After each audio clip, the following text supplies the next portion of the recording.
Hey everyone, I'm Eleanor. I've hit 67 this year, and just as I thought I'd start relaxing, life tossed me another curveball. But let me backtrack a bit to set the stage for this whole drama.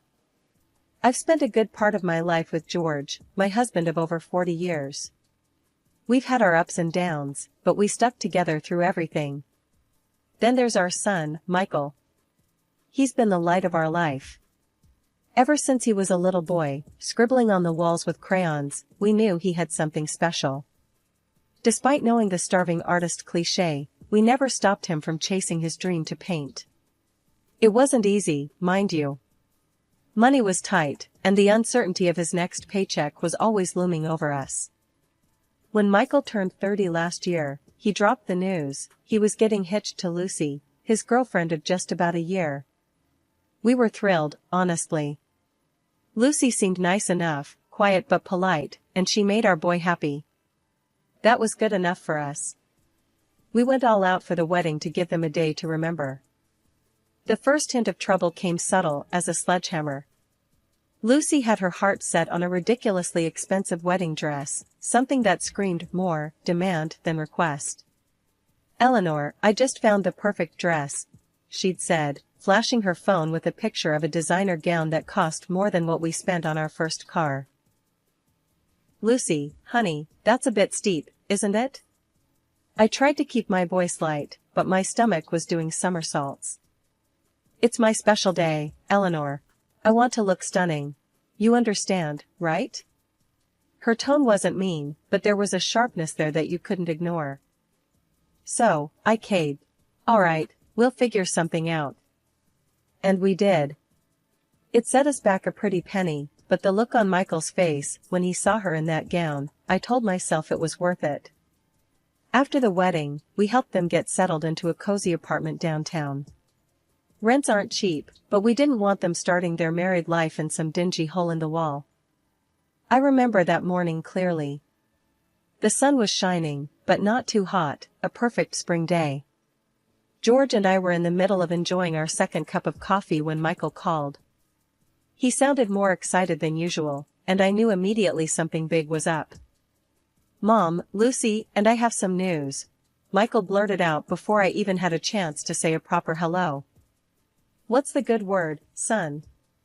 I asked, my heart starting to race a bit. George put down his newspaper, giving me a look that said he was thinking the same thing I was. "We're going to have a baby," Michael announced. You could hear the smile in his voice. It was one of those moments that just fills a room with joy, even through a phone line. "Oh, Michael. That's wonderful news," I exclaimed. George was grinning from ear to ear, nodding in agreement as if Michael could see him. "Thanks, Mom. We wanted you to know first. We're telling Lucy's parents tonight." I turned to George, mouthing, "We're going to be grandparents." And he just chuckled, shaking his head in happy disbelief. That afternoon, I decided to visit Michael and Lucy to congratulate them in person and maybe talk about how we could help out. When I got there, Lucy was sitting on the couch, looking a bit pale but happy. "Congratulations, dear," I said, giving her a gentle hug. "You okay? You look a bit tired." "Thanks, Eleanor. Yeah, just a bit of morning sickness, nothing major," Lucy replied, managing a small smile. "That's normal, honey. Anything you need, just let me know," I offered, feeling that rush of excitement about being a grandma. "Actually, since you mentioned it," Lucy started, hesitating a bit. "I was wondering if you could help out around here sometimes? With the baby coming, things are going to get a bit hectic." "Of course, dear. You know I'm here for whatever you need. Cleaning, cooking, you name it," I said, eager to be involved.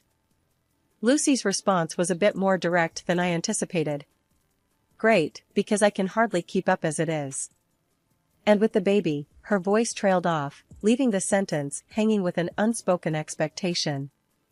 I reassured her. "Say no more, I'll come by a few times a week and help out." "How does that sound?" "That sounds necessary," Lucy replied, not exactly overflowing with gratitude but clearly relieved. On my way home, I couldn't shake a twinge of concern. Lucy's words, "That sounds necessary," echoed in my head. It wasn't the warm thank you I'd expected. But I brushed it off, telling myself I was just being overly sensitive. After all, she was pregnant and probably overwhelmed. True to my word, I started helping out at Michael and Lucy's place the very next week. I'd sweep in with my bag of cleaning supplies and a casserole or two in hand, ready to lighten their load. Michael was always so grateful. He'd give me a big hug and say, "Mom, you're a lifesaver." Lucy, on the other hand, wasn't so easy to please. After a few visits, she started picking at the details. "Eleanor, you missed a spot there on the counter, or this casserole is a bit bland, isn't it?" Her words stung a bit more each time. It was clear she was taking my efforts for granted, and her occasional thanks felt more obligatory than genuine. I kept my frustrations to myself, mostly. After all, I was there for my son and my future grandchild, not for praise. But it was hard not to feel a bit used when even your best efforts are met with criticism instead of appreciation.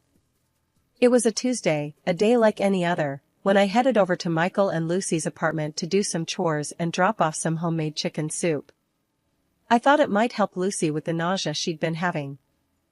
I'd just finished up cleaning the kitchen and was setting the soup on the stove to warm when Lucy came shuffling in, looking worse for wear. "Oh, Lucy, you don't look so hot today. Why don't you sit down and I'll get you some of this soup? It'll make you feel better," I said, trying to be as cheerful as possible. Lucy grimaced, holding her stomach, and muttered, "I hope it's better than last time, Eleanor. That soup didn't sit well with me at all." I was taken aback, but kept my tone light. "I'm sorry to hear that, dear. I made sure to use all fresh ingredients this time, just in case." Lucy slumped into a chair, eyeing the pot as if it might bite. "Well, we'll see. Last time I was sick all night. Michael had to stay up with me." Now, I knew for a fact there was nothing wrong with the soup I made last time. But I bit my tongue, not wanting to start a fuss. "Let me get you a small bowl, and you can see how you feel," I offered, ladling out some soup. She took a tentative sip and then another. "It's okay, I guess," she conceded, though her tone was less than grateful. We sat in silence for a few minutes, the only sound being the gentle ticking of the clock on the wall. Suddenly, Lucy clutched her stomach and let out a groan. "Oh no, not again," she gasped, her face twisting in discomfort. I jumped up, my heart racing. "What's wrong? Do you need me to call Michael? Or a doctor?" "No. It's your damn soup. It's making me sick again," she shouted, pushing the bowl away so forcefully it nearly toppled off the table. I felt a flash of anger, but swallowed it down. "Lucy, I assure you, the soup is fine. Maybe it's something else? You've been having morning sickness." "No, Eleanor. It's your cooking. You're trying to poison me or something." Lucy was on her feet now, her voice rising with every word. I stood there, stunned. "Poison you? Lucy, why would I ever do such a thing? I'm here to help." Lucy's eyes were wild, her breathing heavy. "I don't know, but I can't trust you. You and your old-fashioned ways, always meddling. I need you to leave. Now." I grabbed my purse and headed for the door, my mind reeling. As I walked down the hallway, tears stung my eyes. How had it come to this? I'd only ever wanted to help. The day of the baby shower arrived, and I was a bundle of nerves. Despite everything, I was determined to make this a special day for Lucy and the baby.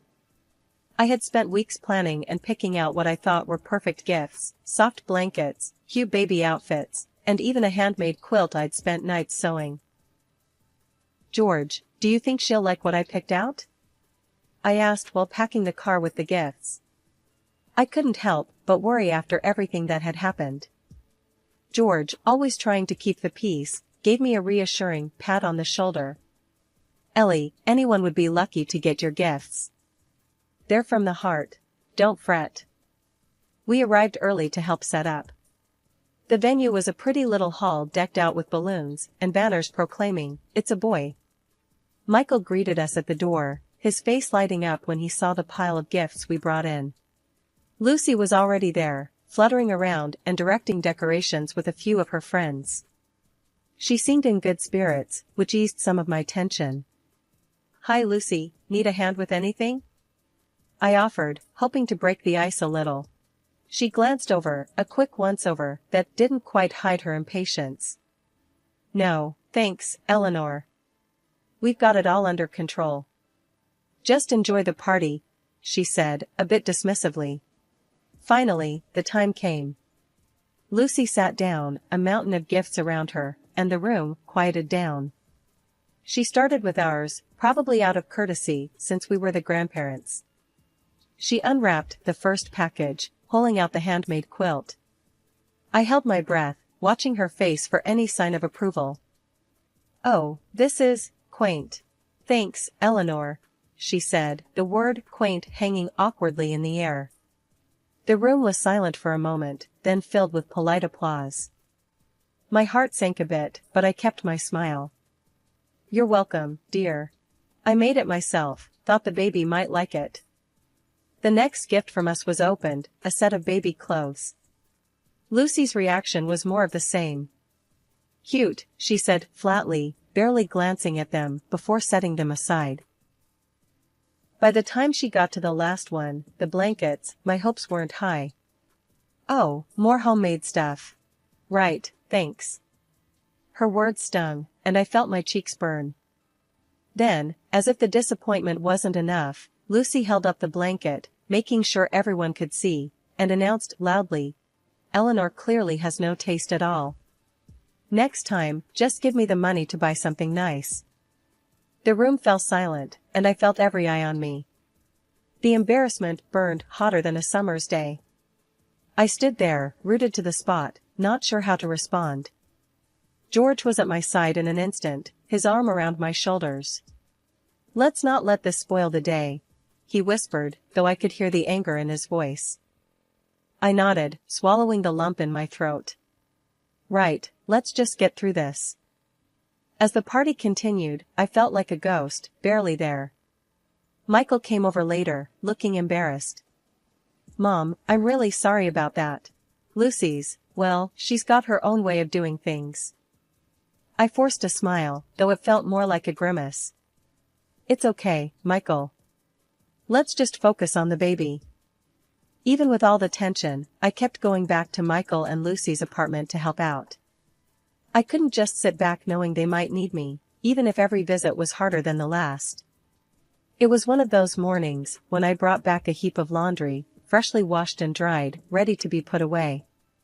I was folding and sorting everything into the right drawers, trying to make things a bit easier for them. As I was tucking away the last of Lucy's blouses into her drawer, I didn't hear her come in. The door slammed, making me jump, and there she was, staring at me like I'd just robbed a bank. "What the hell, Eleanor? You think you can just dig through my things like it's nothing?" Her voice was sharp, and her eyes were blazing. I put the blouse down slowly, feeling the heat rise in my cheeks. "Lucy, I was just putting away the laundry. I thought I was helping." "Helping? By snooping around my personal stuff? That's not helping, that's crossing the line."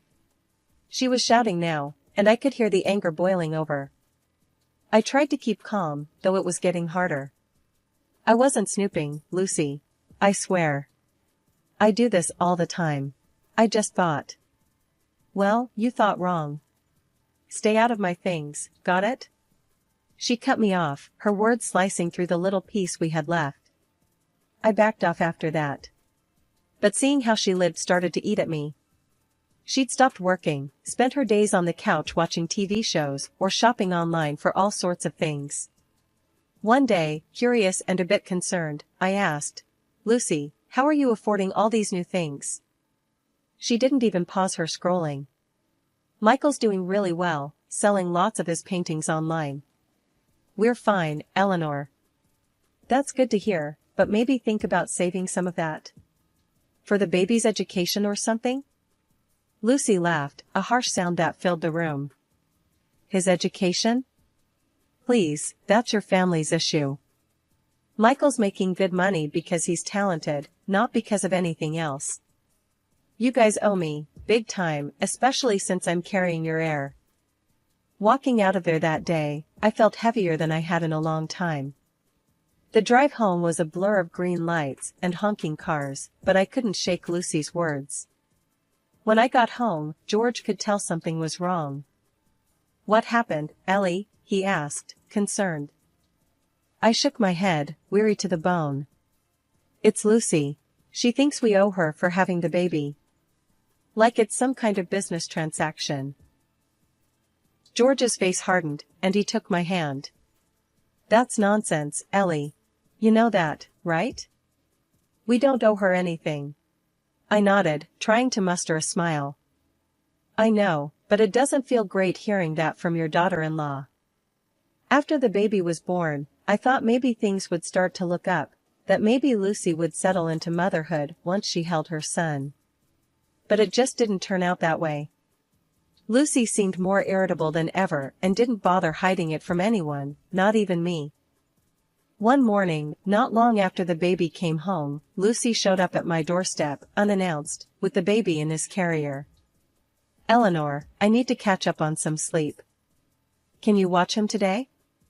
Maybe your place is quieter," she said, her voice edged with exhaustion. I was worried but agreed. "Of course, Lucy. Go get some rest. We'll be fine here." I thought maybe it was just new mother fatigue, but it became a pattern. Lucy would drop off her son at the slightest excuse, saying she needed to meet friends or just to have some me time. And when she was with him, it was as if she couldn't bear the responsibility. More than once, I arrived at their apartment to find the baby crying in the next room while Lucy lay on the couch, absorbed in some show, completely tuning him out. One day, the reality of the situation hit me harder than ever. I walked in as usual and heard the baby crying. I hurried to his room and what I saw stopped me dead. Lucy, standing over the crib, her face contorted in anger, slapped the baby. He wailed louder, and my heart broke. I rushed in and scooped him up, glaring at Lucy. "What are you doing? You can't treat a baby like that." Lucy sneered at me. "Oh, please. It was just a light tap. He needs to learn to stop crying over nothing." That night, I talked to George and Michael, my voice thick with worry. "We need to do something. This isn't normal behavior. Lucy might be struggling with something serious." Michael looked defeated, the lines deepening around his eyes. "I know, Mom. I thought it was just stress, but this is too much." We decided together that Lucy needed professional help. We even found a psychologist and made an appointment, but Lucy refused to go. She claimed she was perfectly healthy and accused me of trying to turn Michael and the family against her. "It's nothing personal, Lucy," I tried to explain one last time over the phone. "We're worried about you, and we just want what's best for you and the baby." Her voice was cold, clipped. "I told you, I'm fine. This is just you, Eleanor, always finding fault where there is none. You can't stand that I don't need your constant meddling." I was at a loss, feeling more alone in this fight than ever. I hung up the phone, my heart heavy. How do you help someone who doesn't want to be helped? How do you protect a child from his own mother's indifference? I needed to have a serious talk with Lucy. I knew it wasn't going to be an easy talk. After everything that had happened, things had reached a boiling point. I took a deep breath, prepared my phone to record the conversation, not to spy, but just in case I needed to remember what was said, or if things took a turn for the worse. "Lucy, we need to have a serious talk," I started, my voice steady. "It's about your responsibility as a mother and how you're handling things." Lucy rolled her eyes, clearly not in the mood. "Here we go again. What now, Eleanor? You going to lecture me on how to be a mom?" "It's not just about being a mom. It's about what's right for the baby. You can't keep threatening to cut us off from him every time something doesn't go your way," I said, trying to keep the frustration from my voice. That's when she snapped. Oh, so it's like that, huh? You think you can just come here and tell me how to live my life? How about I just don't let you see him at all? How would you like that? Her words were sharp, and she pulled out her phone, dialing Michael.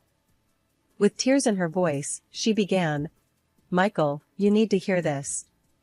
Your mother just hit me and she tried to take your son away from me." My heart stopped. "Lucy, that's not true. Why are you saying that?" She ignored me, continuing her tearful tale to Michael. "You need to do something, or me and the baby are leaving. You need to choose, Michael. It's me and your son or them." I was in shock, barely processing what was happening as I heard Michael's confused voice trying to calm things down, suggesting they talk later. Lucy hung up, a smug look on her face. "See? You'll never see them again if you don't do what I say. Give me $100,000, or it's over." I was stunned into silence. This wasn't just a threat, it was outright blackmail. Before I could gather my thoughts, the baby started crying from the other room. Instead of tending to him, Lucy shouted at him to shut up and refused to change his diaper. That was it. The last straw. I couldn't take it anymore. "This is wrong, Lucy. You can't do this. It's not right," I said, my voice quivering with anger and despair. "Oh, just shut up and leave if you don't want to help," she snapped back. I left the apartment, my heart breaking with every step. What had just happened? How had things gotten so out of control? That evening, the phone rang. It was Michael, his voice heavy with sadness. "Mom, I'm so sorry, but Lucy's made up her mind. She says it's best if you don't come around anymore. I don't know what else to do." In the background, I could hear Lucy's angry shouts, declaring they were cutting all ties with us. It felt like a nightmare. I hung up the phone, numb. If that's what they wanted, then maybe it was best to let them see the reality of their decisions on their own. I told myself that I had done everything I could. From that day, I stopped all financial support. No more paying for their apartment, no more money for groceries or baby care. It was one of the hardest decisions I've ever had to make, but I needed them to face the consequences of their actions without us to fall back on. 2 months of silence had passed before Michael and Lucy unexpectedly showed up at my doorstep. The look on their faces was grim, and Lucy didn't waste any time. As soon as I opened the door, she demanded, "You need to start paying the apartment rent again. Michael's paintings aren't selling, and we're in trouble." Once we were all seated, with George beside me for support, I addressed them both firmly.